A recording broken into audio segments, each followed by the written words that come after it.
Captain ਸਰਕਾਰ ਵੱਲੋਂ ਸੱਦੇ ਗਏ ਇੱਕ ਦਿਨ ਦੇ ਵਿਧਾਨ ਸਭਾ ਸੈਸ਼ਨ ਨੂੰ ਲੈ ਕੇ ਭਗਵੰਤ ਮਾਨ ਗੁੱਸੇ ਵਿੱਚ ਆਉਂਦੇ ਵਿਖਾਈ ਦੇ ਰਹੇ ਨੇ। ਭਗਵੰਤ ਮਾਨ ਨੇ ਕਾਂਗਰਸੀ ਲੀਡਰਾਂ ਦੀਆਂ ਕੁਝ ਅਜਿਹੀਆਂ ਫੋਟੋਆਂ ਜਾਰੀ ਕਰ ਦਿੱਤੀਆਂ ਨੇ ਜਿਸ ਨੂੰ ਲੈ ਕੇ ਹੁਣ ਕਾਂਗਰਸ ਪਾਰਟੀ ਸ਼ਰਮਸਾਰ ਹੁੰਦੀ ਦਿਖਾਈ ਦਿੱਤੀ ਹੈ।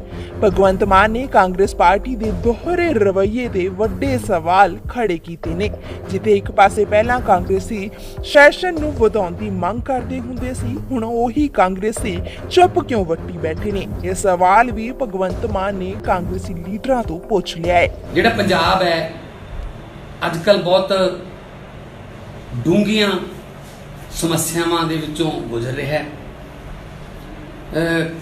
ਘਰ ਨੌਕਰੀਆਂ ਦੇ ਵਾਅਦੇ ਹਵਾ ਹੋ ਗਏ, ਕਿਸਾਨਾਂ ਦੇ ਕਰਜ਼ੇ ਮਾਫ ਹੋਣ ਦੀ ਗੱਲ ਪਤਾ ਹੀ ਨਹੀਂ ਕਿੱਥੇ ਰਹਿ ਗਈ, ਖੁਦਕੁਸ਼ੀਆਂ ਉਵੇਂ ਜਿਵੇਂ ਜਾਰੀ ਨੇ, ਮਾਈਨਿੰਗ ਰੇਤ ਮਾਫੀਆ ਜਿਹੜਾ ਹੈ ਉਹਦੀ ਜਿਹੜੀ ਲੁੱਟ ਦੀ ਗੂੰਜ ਹੈ ਉਹ ਹਾਈ ਕੋਰਟ ਨੇ CBI ਤੱਕ ਪਹੁੰਚਾਤੀ ਤੇ ਲੁੱਟ ਉਵੇਂ ਜਿਵੇਂ ਜਾਰੀ ਹੈ। ਜ਼ਹਿਰਾਂ ਜਿਹੜੀਆਂ ਵੰਡ ਕੇ ਕਿਵੇਂ ਮਾਝੇ ਦੀ ਧਰਤੀ ਤੇ 150 ਦੇ ਕਰੀਬ ਲੋਕਾਂ ਦੀਆਂ ਜਾਨਾਂ ਗਈਆਂ।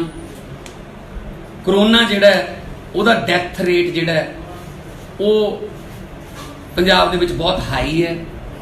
ਵੱਡੇ ਵੱਡੇ ਅਫਸਰ ਤੇ ਮੰਤਰੀ ਵੀ ਉਹਦਾ ਸ਼ਿਕਾਰ ਹੋ ਰਹੇ ਨੇ। ਜਿਹੜੀ ਕੇਂਦਰ ਸਰਕਾਰ ਹੈ ਉਹ ਆਰਡੀਨੈਂਸ ਜਾਰੀ ਕਰਕੇ ਰਾਜਾਂ ਤੋਂ ਅਧਿਕਾਰ ਖੋ ਰਹੀ ਹੈ। ਸੋ ਬਹੁਤ ਵੱਡੇ ਵੱਡੇ ਮਸਲੇ ਜਿਹੜੇ ਨੇ ਉਹਨਾਂ ਵਿੱਚ ਦੀ ਪੰਜਾਬ ਅੱਜ ਲੰਘ ਰਿਹਾ ਹੈ। ਤਾਂ ਇਹਦੀ ਜਵਾਬਦੇਹੀ ਜਿਹੜੀ ਹੈ ਉਹ ਬਣਦੀ ਹੈ ਸਟੇਟ ਦੇ ਮੁਖੀ ਕੈਪਟਨ ਅਮਰਿੰਦਰ ਸਿੰਘ ਜੀ ਦੀ, ਤੇ ਜਵਾਬ ਵਿਰੋਧੀ ਧਿਰਾਂ ਦਾ ਫਰਜ਼ ਬਣਦਾ ਜਵਾਬ ਮੰਗਣਾ ਕਿ ਦੱਸੋ ਜੀ ਇਹਦਾ ਜਵਾਬ ਦਿਓ, ਕੀ ਤੁਹਾਡਾ ਕੋਲ ਜਵਾਬ ਹੈ, ਇਹਦਾ ਹੱਲ ਕੀ ਹੈ। ਉਹ ਜਵਾਬਦੇਹੀ ਦਾ ਸਭ ਤੋਂ ਵਧੀਆ ਜਿਹੜਾ ਸਾਧਨ ਹੈ ਲੋਕਤੰਤਰ 'ਚੋਂ ਵਿਧਾਨ ਸਭਾ ਤੇ ਲੋਕ ਸਭਾ। ਉੱਥੇ MLA ਤੇ MP ਨੂੰ ਲੋਕ ਇਸ ਕਰਕੇ ਚੁਣ ਕੇ ਭੇਜਦੇ ਨੇ ਤਾਂ ਕਿ ਉਹ ਆਪਣੇ ਦੇਸ਼ ਦੇ, ਆਪਣੀ ਸਟੇਟ ਦੇ, ਆਪਣੇ ਹਲਕੇ ਦੇ ਮੁੱਦਿਆਂ ਨੂੰ ਉੱਥੇ ਉਠਾ ਸਕਣ, ਜਵਾਬ ਮੰਗ ਸਕਣ ਤੇ ਮੰਤਰੀ ਮੌਕੇ ਤੇ ਜਵਾਬ ਦੇਣ, ਲਿਖਤੀ ਰੂਪ 'ਚ ਬਾਅਦ 'ਚ ਜਵਾਬ ਆ ਜਾਣ ਤਾਂ ਕਿ ਦੱਸ ਸਕੀਏ ਕਿ ਹਾਂ ਅਸੀਂ ਆਪਣਾ ਫਰਜ਼ ਨਿਭਾ ਰਹੇ। ਪੰਜਾਬ ਸਰਕਾਰ ਨੇ ਵਿਧਾਨ ਸਭਾ ਦਾ ਸੈਸ਼ਨ ਬੁਲਾਇਆ, ਮੌਨਸੂਨ ਸੈਸ਼ਨ 28 ਅਗਸਤ ਨੂੰ, ਸਿਰਫ ਇੱਕ ਦਿਨ ਦਾ। ਉਹਦੇ 'ਚ ਵੀ 11 ਵਜੇ ਸ਼ੁਰੂ, ਕੁਝ ਸ਼ਰਧਾਂਜਲੀਆਂ ਹੋਣਗੀਆਂ, 1 ਵਜੇ ਲੰਚ ਟਾਈਮ, ਉਹ ਤੋਂ ਬਾਅਦ ਫਿਰ 2-3 ਘੰਟੇ, ਯਾਨੀ ਕਿ 4-5 ਘੰਟਿਆਂ ਦਾ ਸੈਸ਼ਨ ਹੈ। ਕੈਪਟਨ ਸਾਹਿਬ, ਮੈਂ ਤੁਹਾਡੇ ਤੋਂ ਪੁੱਛਣਾ ਚਾਹੁੰਦਾ ਕਿ 4-5 ਘੰਟਿਆਂ 'ਚ ਆਪਾਂ ਕਿਹੜੇ ਮੁੱਦੇ ਡਿਸਕਸ ਕਰ ਲਾਂਗੇ, ਕਿਹੜੇ ਮੁੱਦਿਆਂ ਤੇ ਬਹਿਸ ਹੋ ਜੂਗੀ, ਕਿੰਨੇ ਕੁ ਤੁਸੀਂ ਜਿਹੜੇ ਤੁਹਾਡੇ ਮੰਤਰੀ ਨੇ ਉਹ ਵੱਖ-ਵੱਖ ਮਹਿਕਮਿਆਂ ਦੇ ਉਹ ਜਵਾਬ ਦੇ ਦੇਣਗੇ। ਸੋ ਕਿਰਪਾ ਕਰਕੇ ਜਵਾਬਦੇਹੀ ਤੋਂ ਨਾ ਭੱਜੋ। ਮੈਂ ਇੱਕ ਐਗਜ਼ਾਮਪਲ ਦਿੰਦਾ, 13 ਸਤੰਬਰ 2016 ਦੀ ਆਹ ਫੋਟੋ ਹੈ, ਜਦੋਂ ਕਾਂਗਰਸ ਵਿਰੋਧੀ ਪਾਰਟੀ ਸੀ, ਅਕਾਲੀ ਦਲ ਦੀ ਸਰਕਾਰ ਸੀ। ਆ ਜਿਹੜੇ ਵਿਧਾਨ ਸਭਾ ਦੇ ਵਿੱਚ ਮਤਲਬ ਲੇਟ ਰਹੇ ਨੇ ਬਿਸਤਰੇ ਲਾ ਕੇ, ਇਹ ਕਾਂਗਰਸ ਦੇ MLA ਨੇ। ਇਹ ਇਹਨਾਂ ਵਿੱਚ ਸੁਨੀਲ ਜਾਖੜ ਵੀ ਹੈ, ਚੰਨੀ ਜੀ ਵੀ ਨੇ, ਤੇ ਇਹ ਅਖਬਾਰਾਂ ਛਪੀਆਂ ਹੋਈਆਂ ਫੋਟੋਆਂ ਨੇ। ਆਹ ਰਾਜਾ ਵੜਿੰਗ ਜੀ ਵਿਧਾਨ ਸਭਾ ਦੇ ਬਾਥਰੂਮ 'ਚ ਬਰਸ਼ ਕਰ ਰਹੇ ਨੇ, ਤੇ ਆਹ ਫਿਰ ਉਹੀ ਵਿਧਾਨ ਸਭਾ ਦੇ ਵਿੱਚ ਹੀ ਉਹ ਫਰਸ਼ ਤੇ ਕਹਿੰਦੇ ਅਸੀਂ ਸੌਵਾਂਗੇ।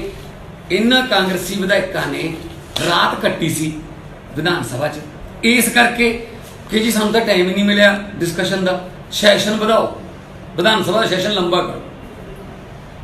ਸੁਨੀਲ ਜਾਖੜ ਜੀ ਵੀ ਉਸ ਦਿਨ ਇੱਥੇ ਮੌਜੂਦ ਸੀ। ਸੁਨੀਲ ਜਾਖੜ ਜੀ ਅੱਜ ਪ੍ਰਧਾਨ ਨੇ, ਮੈਂ ਆਮ ਆਦਮੀ ਪਾਰਟੀ ਦਾ ਪ੍ਰਧਾਨ ਆ, ਵਿਰੋਧੀ ਪਾਰਟੀ। ਸੁਨੀਲ ਜਾਖੜ ਜੀ ਜਵਾਬ ਦੇ ਦੇਣਗੇ ਕਿ ਹੁਣ ਸੈਸ਼ਨ ਜਿਹੜਾ ਉਹ ਕੁਝ ਘੰਟਿਆਂ ਦਾ ਹੀ ਰਹਿ ਗਿਆ, ਤੇ ਹੁਣ ਫਿਰ ਤੁਸੀਂ ਕੋਈ ਵਿਰੋਧ ਕਰੋਗੇ ਜਾਂ ਤੁਸੀਂ ਆਪਣੀ ਪਾਰਟੀ ਦੇ MLA ਨੂੰ ਜਾਂ ਆਪਣੀ ਪਾਰਟੀ ਦੇ ਮੁੱਖ ਮੰਤਰੀ ਨੂੰ ਕਹੋਗੇ ਕਿ ਸੈਸ਼ਨ ਵਧਾਇਆ ਜਾਵੇ। ਤੇ ਇਹੀ ਕਾਂਗਰਸ ਜਿਹੜੀ ਹੈ ਵਿਰੋਧੀ ਧਿਰ 'ਚ ਹੈ, ਸੈਂਟਰ 'ਚ, ਉੱਥੇ ਇਹ ਜਦੋਂ ਵੀ ਸੈਸ਼ਨ ਸ਼ੁਰੂ ਹੁੰਦਾ ਹੈ ਤਾਂ ਕਾਂਗਰਸ ਪਾਰਟੀ ਜਿਹੜੀ ਹੈ ਉਹ ਸਪੀਕਰ ਕੋਲੇ ਮੈਮੋਰੰਡਮ ਦਿੰਦੀ ਹੈ, ਜੀ ਸੈਸ਼ਨ ਛੋਟਾ ਹੋ ਗਿਆ ਜੀ, ਮੌਨਸੂਨ ਸੈਸ਼ਨ ਹੋਰ ਵਧਾਓ ਜੀ, ਪਹਿਲਾਂ ਇਹ 2 ਮਹੀਨੇ ਦਾ ਹੁੰਦਾ ਸੀ ਜੀ, ਹੁਣ ਤੁਸੀਂ 25 ਦਿਨ ਦਾ ਕਰਤਾ ਜੀ। ਸੋ ਮਤਲਬ ਇਹ ਕਿ ਭਾਵੇਂ ਅਕਾਲੀ ਦਲ ਹੈ, ਭਾਵੇਂ ਬੀਜੇਪੀ ਹੈ, ਭਾਵੇਂ ਕਾਂਗਰਸ ਹੈ, ਇਹ ਲੋਕਤੰਤਰ ਦਾ ਫਿਕਰ ਇਹਨਾਂ ਨੂੰ ਉਦੋਂ ਹੀ ਹੁੰਦਾ ਹੈ ਜਦੋਂ ਇਹ ਵਿਰੋਧੀ ਪਾਰਟੀ 'ਚ ਹੋਣ। ਲੋਕਾਂ ਦੇ ਮਸਲੇ ਡਿਸਕਸ ਕਰਨ ਦੀ ਰੀਝ ਜਾਂ ਇੱਛਾ ਇਹਨਾਂ ਨੂੰ ਉਦੋਂ ਹੀ ਪ੍ਰਗਟ ਹੁੰਦੀ ਹੈ ਜਦੋਂ ਇਹ ਵਿਰੋਧੀ ਪਾਰਟੀ 'ਚ ਹੋਣ। ਜਦੋਂ ਸੱਤਾ 'ਚ ਹੁੰਦੇ ਨੇ ਉਦੋਂ ਫਿਰ ਇਹ ਜਵਾਬ ਦੇਣ ਤੋਂ ਭੱਜਦੇ ਨੇ, ਉਦੋਂ ਸੱਚਾਈ ਤੋਂ ਮੂੰਹ ਮੋੜਦੇ ਨੇ। ਸੋ ਕੈਪਟਨ ਸਾਹਿਬ, ਤੁਸੀਂ ਸਿਸਮਾ ਵਾਲੇ ਫਾਰਮ ਹਾਊਸ ਦੇ ਵਿੱਚ ਬੈਠੇ ਹੋ। ਜੇ ਤੁਸੀਂ ਫਾਰਮ ਹਾਊਸ ਚੋਂ ਬਾਹਰ ਨਹੀਂ ਨਿਕਲਣਾ ਤਾਂ ਫਾਰਮ ਹਾਊਸ ਤਾਂ ਤੁਸੀਂ ਮੁੱਖ ਮੰਤਰੀ ਬਣਨ ਤੋਂ ਬਾਅਦ ਹੀ ਬਣਾਇਆ, ਉਹ ਕਿਲਾ ਜਿਹੜਾ ਬਣਾਇਆ।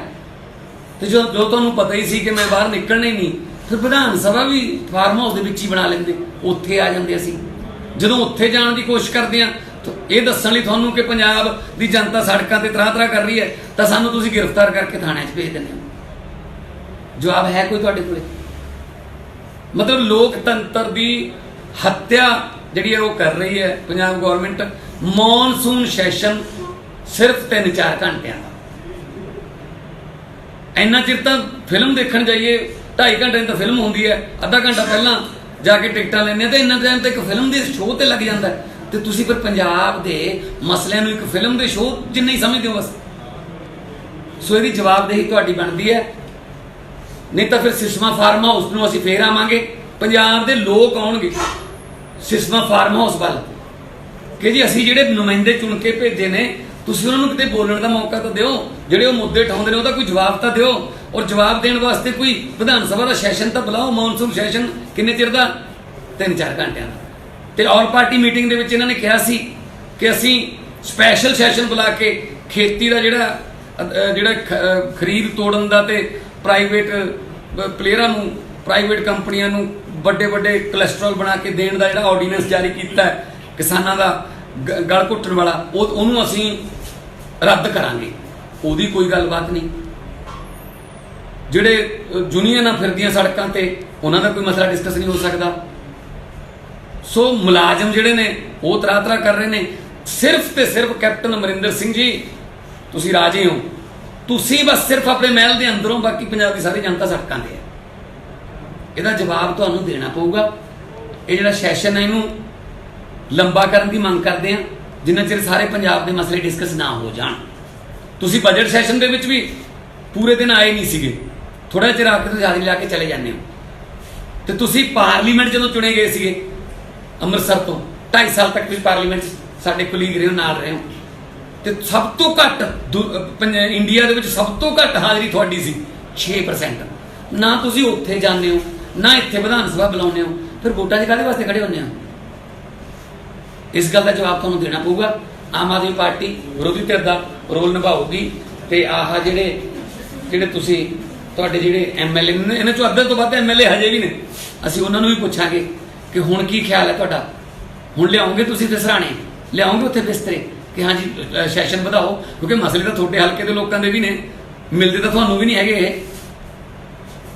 ਸੋ ਜੇ ਪੰਜਾਬ ਦੇ ਲੋਕਾਂ ਨੂੰ ਨਹੀਂ ਮਿਲਣਾ ਸੀ ਤਾਂ ਐਡੇ ਵਾਅਦੇ ਕਰਕੇ ਲੋਕਾਂ ਨਾਲ ਧੋਖਾ ਨਹੀਂ ਕਰਨਾ ਸੀ। ਲੋਕ ਇਸ ਗੱਲ ਦਾ ਜਵਾਬ ਮੰਗਣਗੇ ਔਰ ਤੁਹਾਨੂੰ ਜਵਾਬ ਦੇਣਾ।